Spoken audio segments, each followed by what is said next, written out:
स्वागत है फिर से एक बार। लास्ट वीडियो में हम इनवर्टिब्रेट या अकशेरुकी एनिमल के फाइलम के बारे में डिस्कशन कर रहे हैं। उस सीरीज में हम आज एक फाइलम के बारे में चर्चा करेंगे। आज का हमारा फाइलम रहेगा फाइलम प्लेटेहेल्मिंथीज। प्लेटेहेल्मिंथीज का एक जनरल इंट्रोडक्शन अपने देख लेते हैं और कुछ उसके जो एनिमल है, टिपिकल एनिमल, उनके बारे में थोड़ी चर्चा कर लेते हैं। सबसे पहले बात करेंगे what is the meaning of प्लेटेहेल्मिंथीज।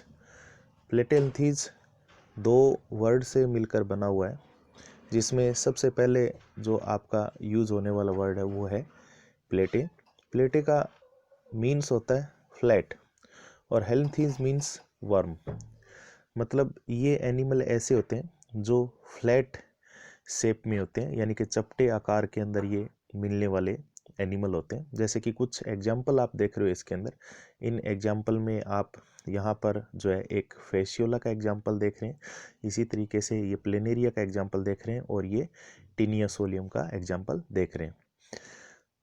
बात करेंगे इनका एक जनरल जो प्लेटेहेल्मिंथीज फाइलम के नाम के बारे में हमने देखा कि भाई ये चपटे कर्मी के नाम से जानते हैं। एक चीज़ और इसके अंदर, हेल्मिंथीज का मीनिंग क्या होता है? हेल्मिंथीज मीन्स ऐसे एनिमल जो जनरली किसी एनिमल के अंदर एक पैरासाइट के रूप में ये पाए जाते हैं या इनका पैरासिटिक नेचर होता है और ये जनरली जो होस्ट है उस होस्ट के शरीर में रोग को पैदा करने का काम करते हैं।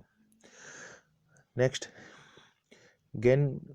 गैंगबॉर्न 1856 ने जो है सबसे पहले इस फाइलम को एस्टेब्लिश किया था, इस फाइलम की शुरुआत की थी।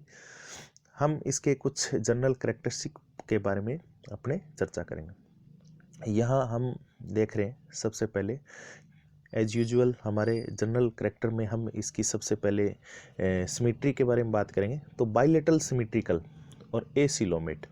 सिमेट्री के रिगार्डिंग बाइलेटरल सिमेट्री हम द्विपार्श्विक सममिति जो हिंदी में हम कहते हैं, उसको हम लास्ट वीडियो में देख चुके हैं, लेकिन एक बार फिर से बता दूं। जैसे कि ये फेसियोला में एग्जांपल मैं बता रहा हूँ, इस एग्जांपल में केवल आप इस एनिमल को एक ही प्लेन के अंदर काट सकते हैं। मतलब इस तरीके के एनिमल जिनमें केवल एक ही प्लेन से आप इसको लॉन्गिट्यूडिनल प्लेन से दो इक्वल पार्ट में बांटते हो, इसे आप बाइलेटरल सिमेट्री के नाम से जानेंगे। सबसे इम्पोर्टेंट चीज़ एसिलोमेट। एसिलोमेट जो है वो किस आधार पर है वो हम बात करेंगे, लेकिन इससे पहले मैं इसमें यहाँ पर बात करूँगा कि भी ये एनिमल जो है वो ट्रिप्लोब्लास्टिक, लास्ट पॉइंट हम देख रहे हैं इसके अंदर ट्रिप्लोब्लास्टिक। अभी तक हमने जो फाइलम डिस्कशन किए थे उन फाइलम में केवल आपको एक एक्टोड्रम और एक एंडोड्रम दिख रही थी, लेकिन यहाँ सबसे इम्पोर्टेंट चीज़ ये है कि भी इस एनिमल के अंदर या इस फाइलम के अंदर मीजोडर्म डेवलप हो चुकी है। इससे पहले जो फाइलम था उन फाइलम के अंदर ये मीजोडर्म जो थी वो एक तरीके से एक जिलेटिनस सब्सटेंस से बनी थी, जिसको आपने नाम दिया था मीजोगेलिया। लेकिन यहाँ ये मीजोडर्म जो है वो एक्चुअल में सेलुलर फॉर्म के अंदर आ चुकी है, इस डायग्राम के अंदर आप देख रहे हो। तो इस तरीके से ये ट्रिप्लोब्लास्टिक यानी कि मीजोडर्म जो इसके अंदर डेवलप हो चुकी है, उस मीजोडर्म के अंदर यहाँ पर कोई भी स्पेस नहीं है, तो इस वजह से आप इसे एसिलोमेट एनिमल के नाम से जानेंगे। जनरली होता क्या है, एक जो एक्टोड्रम और एंडोड्रम के बीच में जो मीजोड्रम है, इस मीजोड्रम के अंदर कई बार या ज़्यादातर जंतु जो होते हैं उन एनिमल के अंदर एक स्पेस हो जाता है, उसे आप सीलोम के नाम से जानते हैं। तो यहाँ मीजोड्रम डेवलप जरूर हो चुकी है, लेकिन यहाँ पर सीलोम जो है वो डेवलप नहीं हुई, तब इस वजह से आप इसे एसिलोमेट एनिमल के नाम से जानते हैं। फिर नेक्स्ट पॉइंट हम डिस्कशन करेंगे इसके अंदर, अगला पॉइंट वो है इसके जो नेचर है, यानी कि इसके जो नेचर से पहले हम बात करेंगे इसके अंदर ऑर्गन लेवल ऑर्गेनाइजेशन।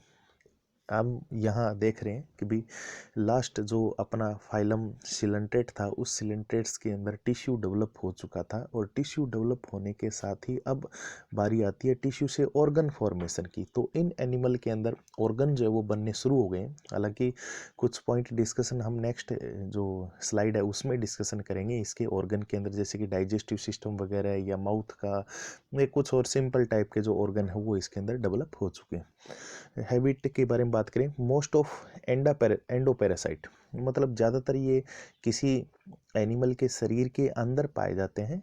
तो पैरासिटिक नेचर के यानी कि परजीवी व्यवहार होने के कारण, ठीक है, ये ज़्यादातर जो है जंतु जिसके अंदर ये रहते हैं होस्ट के शरीर के अंदर, तो इस वजह से इसे एंडोपैरासाइट कहते हैं। लेकिन कुछ एग्जाम्पल इसके अंदर फ्री लिविंग के भी एनिमल के होते हैं, जैसे कि प्लेनेरिया आप देख रहे हो इसके अंदर, ये एनिमल प्लेनेरिया का है। इस प्लेनेरिया के अंदर एक और महत्वपूर्ण बात यह है कि भी इसमें सबसे ज़्यादा रीजनरेशन शो होता है। एनिमल किंगडम के अंदर प्लेनेरिया के अंदर रीजनरेशन सबसे ज़्यादा होता है। फ्री लिविंग ये एनिमल होता है प्लेनेरिया।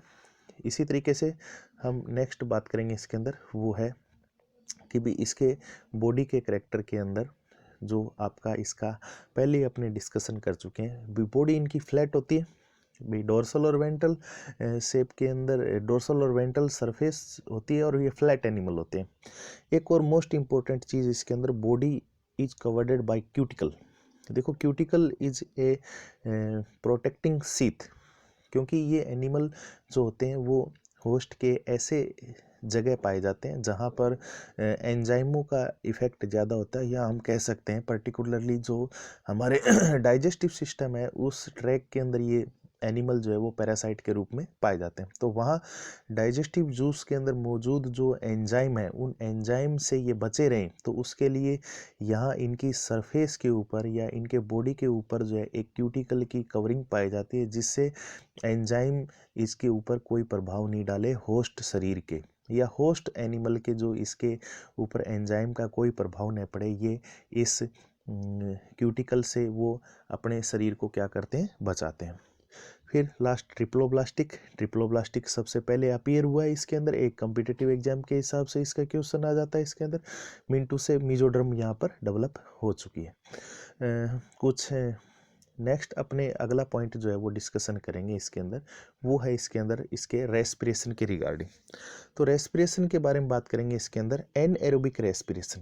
देखो ये एनिमल जो है वो जनरली एंडोपैरासाइट होते हैं। तो एंडोपैरासाइट होने के कारण इनको अवेलेबिलिटी ऑफ ऑक्सीजन जो होस्ट के शरीर है उसके अंदर नहीं होती, इस वजह से ये बिना ऑक्सीजन के काम चला सकते हैं। तो इस कारण से इनके अंदर जो है एनएरोबिक रेस्पिरेशन होता है। बाय द वे हम एक और पॉइंट डिस्कशन करें, इनके अंदर जो एनएरोबिक रेस्पिरेशन से जो एनर्जी बनती है वो इनके रूटीनल लाइफ के लिए जो एनर्जी चाहिए वो सफिशेंट होती है, क्योंकि इनको एक ऐसे एटमॉस्फेयर के अंदर रहना पड़ता है जहाँ पर कोई भी चेंजेस नहीं होता, इनको मतलब कोई भी किसी भी प्रकार का स्ट्रगल नहीं करना पड़ता। तो इस वजह से इनको जो कम एनर्जी है उससे काम चल जाता है। यदि एनएरोबिक रेस्पिरेशन की बात करें तो ये एनएरोबिक रेस्पिरेशन जो है वो बॉडी सरफेस से करेगा, तो कोई स्पेशली रेस्पिरेटरी ऑर्गन जो है वो इसके अंदर अभी डेवलप नहीं हुआ है। अब बात करेंगे इसके अंदर एलिमेंट्री कैनाल के रिगार्डिंग, जैसे कि ऑर्गन लेवल का हम डिस्कशन कर रहे थे, तो यहाँ पर एलिमेंट्री कैनाल जो है वो थोड़ी वेल डेवलप होती है, साथ में एक्सक्रीटरी सिस्टम जो है वो भी थोड़ा वेल डेवलप होता है।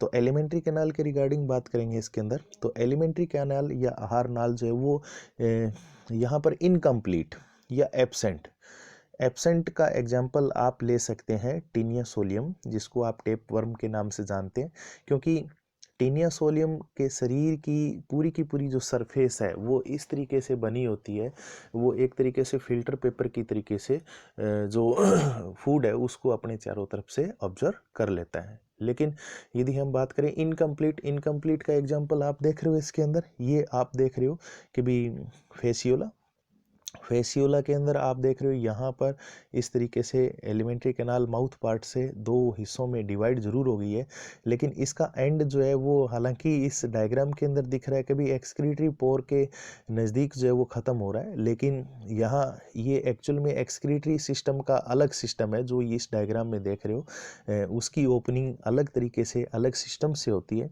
यहाँ पर एलिमेंट्री कैनाल का जो एंड जो पार्ट है वो एंड पार्ट बिल्कुल किसी भी ओपनिंग के रूप में बाहर की तरफ यानी कि एनएस के रूप में नहीं खुल रहा। मीन टू से यहाँ लास्ट एंड जो है एलिमेंट्री कैनाल का वो नहीं शरीर से बाहर की तरफ खुलता। तो ये इस तरीके की जो एलिमेंट्री कैनाल है वो आपकी इनकम्प्लीट एलिमेंट्री कैनाल होगी। तो incomplete alimentary canal mean to say कि भी यहाँ पर माउथ तो प्रेजेंट है लेकिन एनएस क्या होगा, एब्सेंट होगा। क्योंकि ये जो फीडिंग करते हैं तो फीडिंग के अंदर जो फूड मटेरियल होता है उस फूड मटेरियल की नेचर या प्रकृति ऐसी होती है कि भी वो सिंपल सोलेबल फॉर्म में होता है, जिसको डायरेक्ट जो है इस इंटेस्टाइन से क्या कर लिया जाता है, एब्जॉर्ब कर लिया जाता है, और कोई वेस्ट जो मटेरियल है वो नहीं बन पाता। तो इस वजह से यहाँ पर इसको एनएस की रिक्वायरमेंट नहीं है। एक और करेक्टरिस्टिक फीचर देखेंगे इसके अंदर, ये है माउथ हैव सकर्स।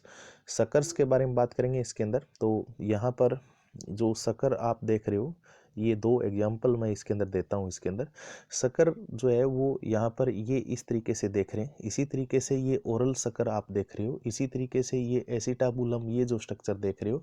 तो फेसियोला के अंदर माउथ के नज़दीक, ठीक है, ये ओरल सकर, ठीक है, और इसी तरीके से एसिटाबुलम ये दो सकर जो है इसके अंदर ये पोस्टीरियर सकर के नाम से जाना जा रहा है। तो सकर एक्चुअल में जिसको आप हिंदी में चुस्कांग कहते हैं, तो चुस्कांग जो है वो एक्चुअल में इसको अपने होस्ट जो होता है, इसका जो पर्पोसी होता है, उस पर्पोसी के शरीर के साथ जुड़ने में क्या करता है, हेल्प करता है। तो सकर एक जो है पैरासिटिक एडेप्टेशन है, अनुकूलता का एक उदाहरण है जो इसको होस्ट से जुड़ने में क्या करता है, सहायता करता है। मोस्ट इम्पोर्टेंट अगला पॉइंट हम देखेंगे इसके अंदर एक्सक्रीशन के रिगार्डिंग। एक्सक्रीटरी सिस्टम के अंदर इसके अंदर एक्सक्रीशन के तौर पर फ्लेम सेल जो है वो पाई जाती है। यहाँ इस डायग्राम को आप देख रहे हो और इसी तरीके से इस डायग्राम को आप देख रहे हो, ये तो कंप्लीट इसके एक्सक्रीटरी सिस्टम से संबंधित जो है डायग्राम है। एक्सक्रीटरी सिस्टम के अंदर आप देखो कि भी यहाँ बहुत सारी ऐसी कुछ ब्रांच है, उन ब्रांच का एक मेन ब्रांच से जो है अटैचमेंट है, और ये एक एक्सक्रीटरी पोर के रूप में बॉडी से बाहर की तरफ खुल रहा है। लेकिन सबसे इम्पोर्टेंट चीज़ इसके अंदर, मैं डायग्राम को थोड़ा जूम करके दिखा रहा हूँ, यहाँ पर आप जो है ये मार्जिन के ऊपर जो देख रहे हो, ये कुछ टिपिकल जो फ्लेम सेल है उसकी डायग्राम को और एक साथ मैं इसमें दिखाने का प्रयास करूँगा। यहाँ देखिए ये फ्लेम सेल दिख रही है। तो बहुत सारी जो है इन टिब्यूल्स के मार्जिन के ऊपर एक गुच्छे के रूप में फ्लेम सेल जो है वो यहाँ पर दिख रही है, और इस फ्लेम सेल को एक आप देख रहे हो कि भी जूम करके हम देख रहे हैं इसके अंदर। देखो इसके जो मार्जिन है उस मार्जिन के ऊपर फ्लेम सेल के अंदर आपको स्यूडोपोडिया दिखाई देंगे। स्यूडोपोडिया के साथ ही इसके अंदर की तरफ आपको न्यूक्लियस दिखाई देगा, और अंदर की तरफ आपको एक इसके अंदर सेल के अंदर कैविटी दिखाई देती है जिसे आप सेल ल्यूमन कहते हैं। और इस सेल ल्यूमन के अंदर वेरी इंपॉर्टेंट चीज़ वो जो इसके अंदर दिख रही है, जिसके नाम से इसका नाम फ्लेम सेल पड़ा है, वो है इसके अंदर टफ्ट ऑफ सिलिया, यानी कि एक सिलिया का जो गुच्छा है वो इसके अंदर आपको दिखाई दे रहा है। और ये आगे जो सेल ल्यूमन है वो आगे की तरफ जो है वो जुड़ जाती है, ठीक है, एक एक्सक्रीटरी डक्ट से। जैसे कि आप ये देख रहे हो एक्सक्रीटरी डक्ट का जो है बहुत सारा गुच्छा जो है इसके अंदर आपको एक साथ इस मेन डक्ट के साथ अटैचमेंट है इसका। तो यहाँ पर आप देख रहे हो जो सेल के अंदर मौजूद जो सिलिया का जो टफ्ट है, यानी कि ये जो गुच्छा आपको दिखाई दे रहा है सिलिया का, वो एक्चुअली में जब ये सेल लिविंग स्टेज के अंदर होती है, जिंदा स्थिति के अंदर हो, तब ये कुछ इस तरीके से हिलता हुआ दिखाई देगा।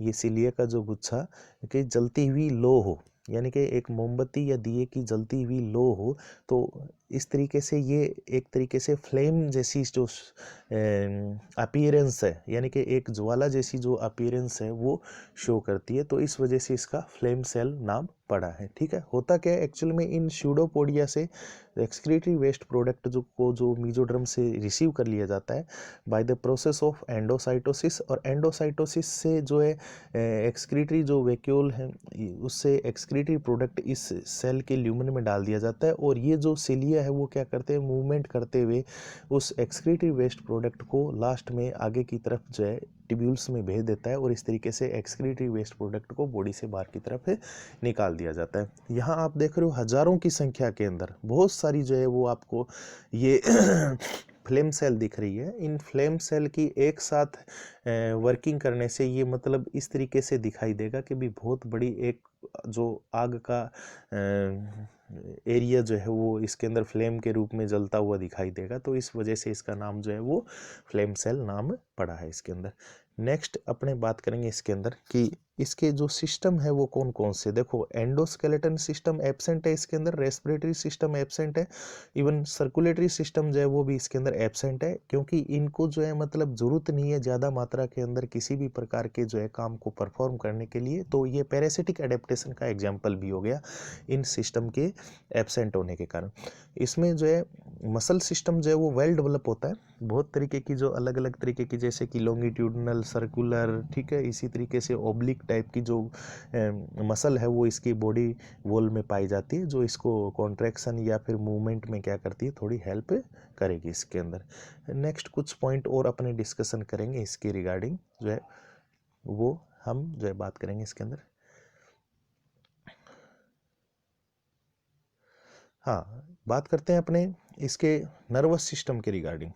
नर्वस सिस्टम जो है वो इसके अंदर आप देख रहे हो, ये प्लेनेरिया का जो एनिमल है उसका डायग्राम, इस डायग्राम में आप देख रहे हो बेटा, यहाँ पर इसके अंदर दो पैरेलल नर्व जो है इसके अंदर दिखेगी, और ये नर्व आगे की तरफ गैंग्लियन से जुड़ी हुई है, और इस नर्व के ऊपर आपको जगह जगह पर आपको कुछ गैंग्लियन दिखाई दे रहे हैं इसके अंदर, और इस गैंग्लियन के बारे में बात करेंगे तो दो इसके अंदर लॉन्गिट्यूडनल नर्व कोड, और यहाँ पर ट्रांसवर्स जो है वो इसके अंदर आपको ये दिख रही है कि भी कुछ नर्व जो है वो इन दोनों नर्व कोड को आपस में जोड़ रही है। तो एक देखने पर इस तरीके से लग रहा है कि भी ये एक तरीके से सीढ़ी नुमा स्ट्रक्चर के रूप में तो नर्वस सिस्टम जो है वो स्टेयर फॉर्म यानी कि सीढ़ी नुमा स्ट्रक्चर के रूप में, और गैंग्लियन उसके अंदर मौजूद है। अब नेक्स्ट अपने बात करेंगे इसके अंदर कि भी इसके रिप्रोडक्शन के बारे में। तो रिप्रोडक्शन के रिगार्डिंग हम बात करेंगे ये बाइसेक्सुअल और यूनिसेक्सुअल कंडीशन के अंदर, यानी कि बाइसेक्सुअल मीन टू से हार्मोफ्रोडाइट कंडीशन ज़्यादातर इसके अंदर पाई जाती है, और कुछ एनिमल जो है वो कुछ ऐसे भी होते हैं जो यूनिसेक्सुअल भी इसके अंदर होते हैं इसके अंदर। जैसे कि बाइसेक्सुअल के रिगार्डिंग मैं थोड़ा सा इसके अंदर बता देता हूँ कि भी ये जो आप देख रहे हो फेसियोला के अंदर रिप्रोडक्टिव सिस्टम, तो फेसियोला के रिप्रोडक्टिव सिस्टम के अंदर आप देख रहे हो ये पर्टिकुलर जो मैं अभी मार्क कर रहा हूँ इसके अंदर ये आपका जो है ये मेल रिप्रोडक्टिव सिस्टम है, सॉरी मेल रिप्रोडक्टिव सिस्टम के अंदर ये टेस्टिस हो गए, इसी तरीके से इसके ऊपर की तरफ जो ये वासा डिफरेंस जो जा रही है वो आगे जाकर इसके मेल रिप्रोडक्टिव सिस्टम से जुड़ी हुई है। पर्टिकुलरली जो इसके अंदर यहाँ देख रहे हो ये जो बचा हुआ जो रिमेनिंग पार्ट है वो इसका ओवेरी हो गया, विटलेरिया हो गया, ये ओवेरी है, और ये यूट्रस है, ये फीमेल रिप्रोडक्टिव सिस्टम है। तो इसमें यहाँ हम देखेंगे इसके अंदर कि हार्मोफ्रोडाइट कंडीशन, और साथ में इसके अंदर जो है कुछ एनिमल ऐसे होते हैं जो यूनिसेक्सुअल भी होते हैं इसके अंदर।